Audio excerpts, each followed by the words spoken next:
ब्रह्मांड का एक अटल नियम है, कर्म लौट कर आता ही है।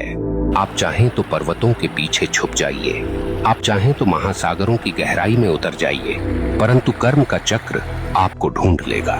क्योंकि यह संसार किसी राजा के कानून से नहीं चलता, यह चलता है ब्रह्मांड के न्याय से। और ब्रह्मांड का न्याय कैसा है? निर्दयी, निष्पक्ष और बिल्कुल सटीक। यह न तो रिश्वत लेता है, न पक्षपात करता है। जिसने जैसा बोया है वैसे ही काटना है। अक्सर लोग पूछते हैं, अगर कर्म इतना ही शक्तिशाली है तो क्या प्रार्थना, तपस्या या दान इसे बदल सकते हैं? सुनिए, प्रार्थना से आपका हृदय शुद्ध हो सकता है, तपस्या से आपका मन स्थिर हो सकता है, दान से आपके कर्मों में प्रकाश जुड़ सकता है, परंतु जो किया है उसका फल भुगते बिना कोई विकल्प नहीं। हाँ, आप उस फल को हल्का कर सकते हैं, उसके वार को धीमा कर सकते हैं, परंतु उससे भाग नहीं सकते। ब्रह्मांड की अदालत में तारीख टल सकती है, पर फैसला कभी रद्द नहीं होता। अब सोचिए, जब आप किसी इंसान के साथ अन्याय करते हैं तो वास्तव में क्या होता है? वह इंसान आपको कोसता है, उसकी आत्मा से निकली आह सीधी ब्रह्मांड तक पहुंचती है और ब्रह्मांड इसे दर्ज कर लेता है। अब वह आह आपके जीवन की राहों पर कांटे बनकर बिछती है। कभी वह आपके काम बिगाड़ देती है, कभी वह आपके घर में कलह भर देती है, कभी वह आपके मन को बेचैन कर देती है और आप सोचते हैं ये सब क्यों हो रहा है, पर आपको याद नहीं रहता कि आपने किसी और की राह काटी थी। आप भूल गए, पर ब्रह्मांड ने नहीं भुलाया। यहाँ एक बात और समझ लीजिए, कर्म केवल नकारात्मक नहीं होता।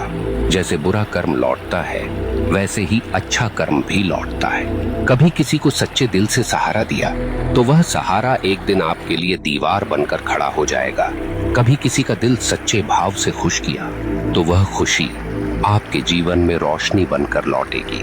ब्रह्मांड का यह न्याय इतना गहन है कि वह एक छोटी सी मुस्कान को भी व्यर्थ नहीं जाने देता और न ही एक छोटे से अपमान को।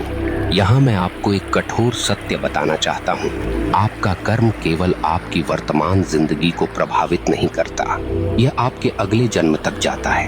हाँ, जो कर्म आपने अधूरे छोड़े हैं, जो गलतियां आपने स्वीकार नहीं की, जो दोष आपने ढोए पर सुधारे नहीं, वे सब अगले जीवन में भी साथ चलते हैं। इसलिए कहा गया है, मनुष्य अपने कर्मों का वारिस है। आप सोचते हैं मैं तो मर जाऊंगा, इससे किसे फर्क पड़ेगा, परंतु मरने से कर्म का खाता बंद नहीं होता। आपके शरीर का अंत होता है, पर आपकी आत्मा वही सब लेकर आगे बढ़ती है। ब्रह्मांड तब तक चैन नहीं लेता जब तक आपको आपके कर्मों का फल न दिला दे। अब आपसे एक प्रश्न पूछता हूँ, क्या आपने कभी देखा है कि कोई बच्चा जन्म लेते ही संघर्ष में होता है और कोई जन्म लेते ही वैभव में? क्या आपने कभी सोचा है क्यों कोई अपंग पैदा होता है और क्यों कोई जन्म से ही स्वस्थ और बलवान? क्यों कोई भूख में जन्म लेता है और क्यों कोई सोने की थाली लेकर? यह सब संयोग नहीं, यह सब कर्म का लेखा है। ब्रह्मांड किसी को बिना कारण दुख या सुख नहीं देता।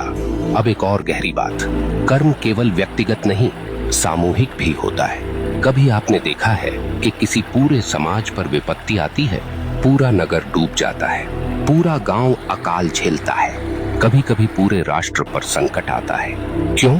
क्योंकि उस समाज के सामूहिक कर्म का परिणाम वही होता है। अगर लोग सामूहिक रूप से अन्याय करें, सामूहिक रूप से भ्रष्टाचार करें, सामूहिक रूप से निर्दोषों को सताएं, तो उसका फल सबको भुगतना पड़ता है।